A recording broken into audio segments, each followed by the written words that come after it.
Kailangan mo gumawa ng malinaw na desisyon. Ngayon, sino ang pipiliin mo? Ako o ang mama mo?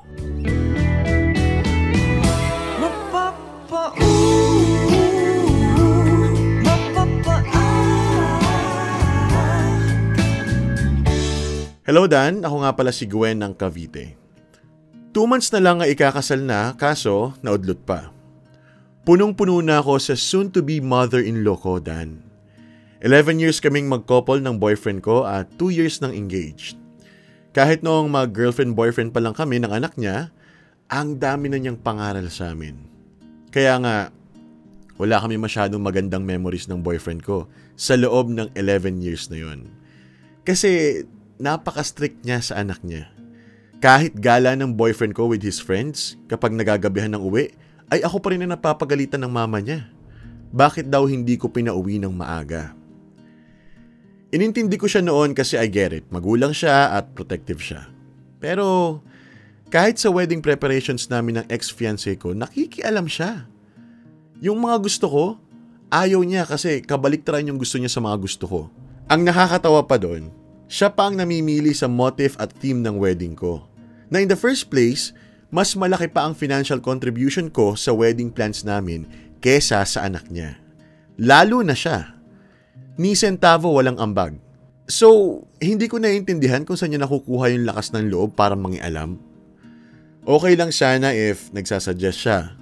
Pero hindi eh. One time, nag-dress fit kami for my wedding gowns. Yung pinili ko, ayaw niya. Ang gusto niya dapat ang nasusunod. Ang ending, napuno na ang mama at lola ko kaya sinabihan siya na, kung ikaw na lang kaya ikasal sa anak mo kasi panay pakialam ka eh. Ang tagal na nahimik ng mama at lola ko. Pero that time, hindi na sila nakapagtimpi. At hindi pa dyan natatapos, Dan.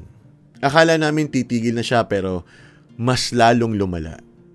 Balak namin, 50 packs lang ang bisita kasi konti lang naman yung friends and relatives namin, both sides. Pero itong si future mother-in-law, ang gusto, 200 packs. Kasi yung mga co-teacher daw niya, pati principal sa school niya, in-invite niya. Nung sinabihan ko na hindi pwede kasi 50 packs lang, ayun. Nagalit kasi pinagdadamutan ko raw siya. Blessing daw yung event so dapat ibigay ng todo. At that time, napuno na talaga ako. I told my ex-fiancé na ayoko na kasi nakikita ko na ang mangyayari kapag naging mother-in-law ko ang mama niya. Hindi gagana ang pagsasama namin bilang mag-asawa kahit bumukod pa kami in the future kasi siya yung tipong kahit i-cut off mo na, pilit ipagsisiksikan ng sarili at makikialam. Walang problema sa ex-fiancé ko. Parating niya akong pinagtatanggol sa mama niya kaya siguro nagsiselos yung mama niya sa akin kasi palagi raw ako yung kinakampihan. Umabot pa nga dati sa punto na gusto nang umalis ng boyfriend ko sa bahay nila dahil sa attitude ng mama niya. Pero hindi natuloy kasi nakiusap ang mama niya sa akin na kausapin ko raw ang boyfriend ko na wag niyang ituloy. Sabi mo, hindi ako masasaktan ni numan. Sabi mo, sa'yo ako magtiwala lang at gawing sandalan kahit ang mata'y nakapirin. Ang kamay mo'y hinawakan pa rin. Wala akong maninagnan kay dilim. Ba't dinala mo ko kung saan pala'y masasaktan? Walang usapang ganito. O bakit nagtiwala sa tulad mo? Walang hiya talagang sinabi mo. Mahal mo akong paulit-ulit, paulit-ulit ding nasasaktan. Ulit-ulit, ulit-ulit, ulit-ulit, ulit-ulit, ulit-ulit bang nasasaktan? Nag-decide ako na wag nang ituloy ang kasal, Dan. Masakit para sa akin na gawin ang desisyon na yon, lalo at halos kalahati ng nagastos sa kasal ay bayad na. Nasasaktan din ako kasi Mahal na mahal namin ng boyfriend ko ang isa't isa. Ang shitty lang sa pakiramdam na sobrang lapit na ng wedding, like 2 months na lang tapos ganito pa nangyari.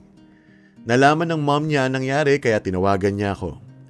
Surprisingly, for once I thought magiging concerned siya at apologetic sa nangyari. Pero hindi. Nagalit pa at sinabihan pa ako na ang babaw daw ng rason ko para i-cancel yung wedding. Dahil lang daw sa pakikialam niya during our wedding preps. Hindi pa nga niya kinoconsider na pakikialam yun kasi nagmamagandang loob lang daw siya at for the better result naman daw yung gusto niya. Ang laki na raw ng investment niya sa wedding preps namin. Ang sarap ng sagutin eh. Gusto kong sabihin na, you mean po tita yung pag-self-invite mo sa mga kumari at co-teachers mo at parang utang na loob ko pa? Yun ba ang sinasabing investment? Nag-usap naman po kami ng ex-fiancé ko pagkatapos ng nangyari. Binigyan ko siya ng chance. I asked him directly if gusto niya akong pakasalan talaga. Sinabi ko sa kanya na kailangan mong gumawa ng malinaw na desisyon. Ngayon, sinong pipiliin mo sa amin ng mama mo? Hindi siya sumagot. At kita ko sa mga mata niya na sobra siyang nag-aalangan.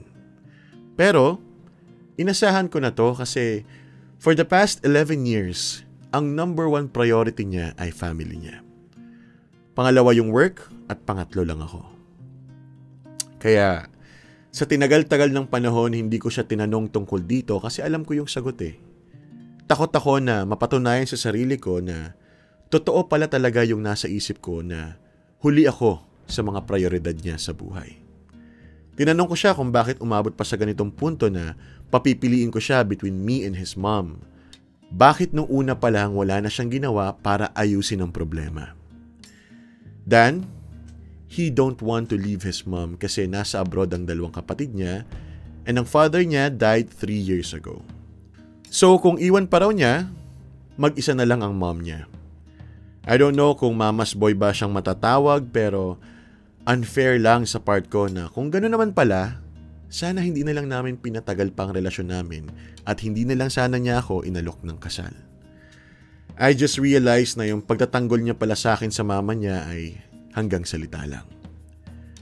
Gusto ko rin naman na magkaroon kami ng malino na pag-uusap ng mama niya para ma-address ng maayos yung issue personally sa pangalawang pagkakataon. Pero ayaw niya eh. Ano pa raw ang silbi ng pag-uusap namin if nakapagdesisyon na ako? Pinipilit ng ex ko ang mama niya na mag-sorry sa akin at sa pamilya ko. Pero ayaw ng mom niya. Siya ang dahilan kung bakit kinancel ko ang kasal dahil sa pangingialam at pagdedemand niya. Hindi man lang siya nakukonsensya. 11 years din ako nagtiis sa lahat ng pangingialam niya. Ultimo, my own personal life na walang kinalaman sa anak niya ay may say siya. Nagalit din parents ko sa nangyari dan pero hindi sa akin kundi sa ex at sa mama niya. Yung ex-fiancé ko, todo sorry sa parents ko dahil sa nangyari. Pero hindi na ata nila mapapatawad pa, especially my dad. Ang masakla pa nito dan, my ex-fiancé's mom demanded na i-refund daw ang nagastos ng anak niya during the wedding preps. Tinawagan siya ng lola ko at pinagalitan na 70% ng gastos sa wedding preps ay sinalo ng pamilya ko. 30% lang ang ambag nila, sabi ng lola ko kay ex at sa mama niya.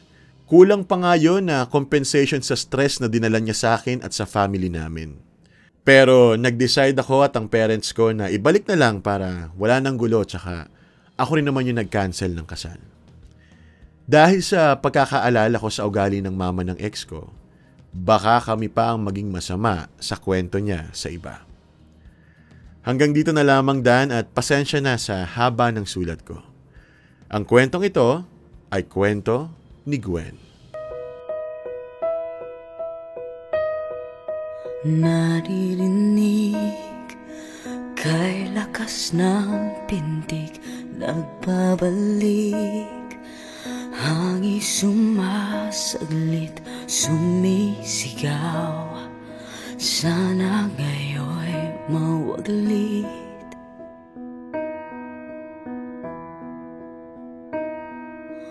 umuusbong, tila bumubulong, may bagong hatid ang pagkakataon, pagbibigyan o hahayaan na lang.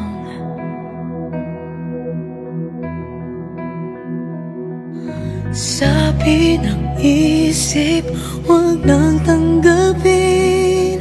Sabi ng puso'y muling mahalin. O bagyo, bakit hanggang ngayon'y naririto? Bakit di magawa ang lumayo? Di matanto o bagyo, maaari na bang buksan ang puso ko? Wala na nga bang pag-asang matanaw? Bagong araw o bagyo? At yan na nga mga kapamilya, ang kwento ni Gwen na pinadala sa atin dito sa Love Letters, Kwento Mo Kay Dan. Gwen, maraming salamat, no, at sorry sa hassle na inaabot mo ngayon.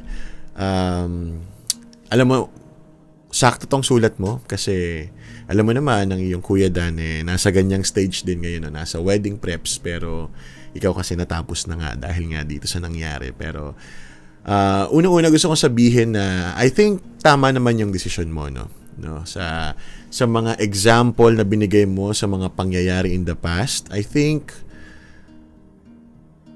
okay na yun, good riddance kung tawagin na maaga pa lang, you call it quits, no.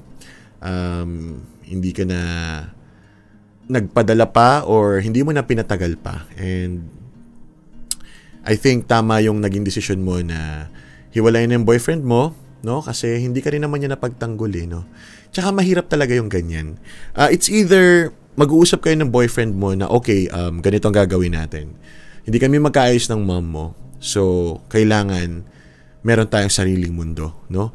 Yung mundo na hindi agad-agad nila mapapasok para magbigay ng mga sariling opinion. Kasi tayo naman yung mag-aasawa, tayo naman yung magiging magka-partner. Hindi ko naman magiging partner yung mama mo, no? Though, syempre tayo mga Pilipino, dapat magalang tayo sa in-laws natin, no? Pero pag ganito kasi na sobrang mangialam, no? Laging may say, talagang mahirap yan. Lalo na kung bubuo ka na ng sarili mong pamilya. Kaya ako nasabi na tama lang din naman, no? Na sa una pa lang, umalis ka na. Tsaka kasi, kung ganun ka kamahal ng boyfriend mo, no? Makakagawa pa rin siya ng paraan para ikaw yung piliin, but at the same time, hindi niya kalimutan yung nanay niya. Kasi pwede naman yun Ikaw ang piliin, bumukod kayo, pero hindi niya pababayaan yung nanay niya. No? Bumibisita siya, nakakausap pa rin niya. Pero parang hindi ka na niya pinilit nung sinabi mong tapusin na lang natin to. Wala na siyang follow-up na wag, no? Gusto ko matuloy pa rin yung kasal. Kasi kung gustong-gusto niya talaga yan, gagawin niya ang lahat, no? Para matuloy yan. Kasi mahal ka niya, gusto ka niya maging asawa, pero base sa kwento mo, parang wala na lang din sinabi yung boyfriend mo, or hindi na rin niya pinaglaban yung pagmamahal niya sa'yo. So, all is good. Nakaiwas ka sa stress, though naiintindihan ko din 11 years is 11 years, no? Ang dami niyo na rin pinagsamahan. Pero hindi ko lang din alam kung bakit ngayon lang lumalabas tong mga napapansin mo pala sa kanya dun sa 11 years na yun, no? Kung maaga-aga pa sana, hindi natin napaabot ng 11 years. But then again, at least dun sa bago kayo maging mag-asawa, napagtanto mo na, no, na hindi talaga magkiklik, hindi talaga mag-work, no? Kung ano man yung sabihin ng side ng family ni ex-fiancé about sa'yo, wag mo na siyang intindihin, no? Kasi na-cut off mo na sila Pwede ka na mag-focus ulit sa sarili mo, di ba? Unang-una sa sarili mo, kasi 11 years matagal yan, kailangan mo mag-move on ka pa rin talaga dyan, no? Tsaka ang hirap pag fiancé mo na tapos magbe-break pa kayo, di ba? Parang times 3 yun sa normal na breakup. Kasi fiancé mo na eh. Lalo na to, meron na kayong wedding preps, 'di ba? Nakapaghanda na kayo, nakapag-book na siguro kayo ng mga supplier. So talagang kailangan mo muna ulit pagtuunan ng pansin yung sarili mo kasi healing stage mo to, no, recovery. And then yung family mo na hindi ka pinabayaan, no, hindi ka nila iniwan ng mga panahon na yon, at nag-stand up sila, no, na-appreciate ko yun, nag-stand up sila nung nakita nila na parang masyado ka nang nadedehado, no, masyado nang nakikialam yung mother-in-law na hindi naman dapat, no. Nasabi ko kanina na nakaka-relate ako kasi syempre, alam niyo man si Kuya Dan, engaged na. So, nandyan din kami sa stage na yan ng wedding preps, no. And, totoo ka dyan, no. Pag may masyadong maraming nakikialam, magulo. Kaya, ang advice ko, though, hindi na to applicable siguro sa'yo, no. Kasi, tinapos mo na. Pero sa mga nagbabalak pa lang, no, sa ibang viewers natin na nagbabalak pa lang magpakasal, kung kaya nyong i-secret muna yung details, feeling ko mas okay yun. Yung kayo lang ng partner mo yung nakakaalam kung kailan yung date, anong church, saan yung reception, ano yung mga suppliers. And then, kapag malapit na siguro yung kasal, kapag siguro 1 month before na lang, no, kailangan na nilang magsukat, no, wala ka ng choice, tsaka mo na lang sabihin. Para book na, no, 'di ba? Kung ilang packs lang 'yung na-reserve ninyo, wala na silang habol. 'Yun na 'yun. Kasi again, kayo naman 'yung magsasama eh. Kayong jowa, no, mag-partner ang ikakasal. Hindi naman pag bumukod kayo, hindi naman kasama 'yung mga magulang mo, mga in-laws mo, no, mga friends niya. Wala nang say 'yun, no? Sa araw ng wedding lang mo sila makikita, pero after that, nasa na sila? Wala na. So, ang kailangan nyong patibayin, yung pagsasama ninyong dalawa. Huwag nyo ipaalam muna yung ibang details, no? Plantsahin nyo muna para kapag malapit na, wala silang magagawa. Book na eh, di ba? Sabihin mo, sorry, 100 packs lang talaga, hindi na abot. Wala kang ma-invite. Pag nag-invite ka, ikaw yung mapapahiya kasi hindi sila makakapasok. O, di ba? Tsaka makokontrol ninyo kung ano yung mga suppliers na kaya ninyo at hindi nyo kaya, no? Ano yung mga pakulo sa wedding na magagawa nyo at hindi nyo magagawa, mga tao na gusto ninyong i-invite at hindi, parang okay lang naman kahit wala sa wedding. So, yun siguro yung masasabi ko, no? Yun yung tip ko para sa lahat ng mga nasa stage ng wedding preparation at merong ganitong senaryo katulad ng nangyayari kay Gwen na nahihirapan siya kasi ang daming pakialamera.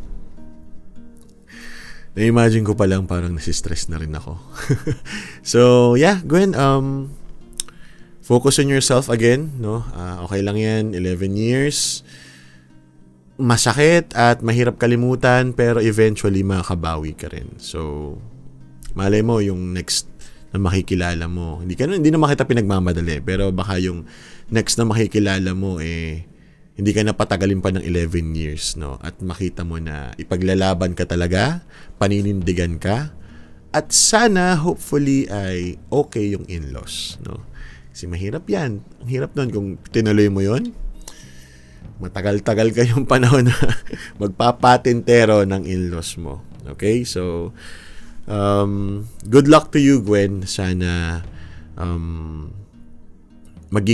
mahanap mo pa rin yung happiness, no? Kung hindi man sa love life ay sa ibang aspeto muna ng buhay. Kaya maraming salamat sa pag-message mo, no, pagpapadala mo nitong kwento mo dito sa ating munting programang Love Letters, Kwento Mo Kay Dan. At sa iyo kapamilya, kung gusto mo ring mag-share ng kwento katulad ng ginawa ni Gwen, pwede yan, no?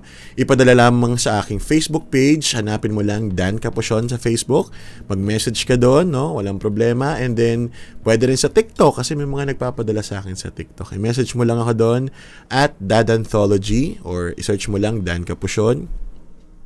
Follow mo na rin ako para masaya.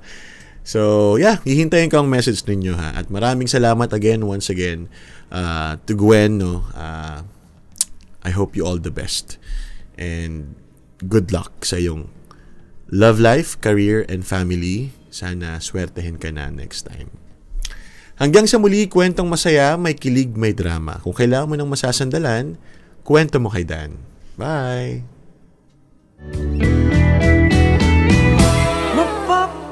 Ooh.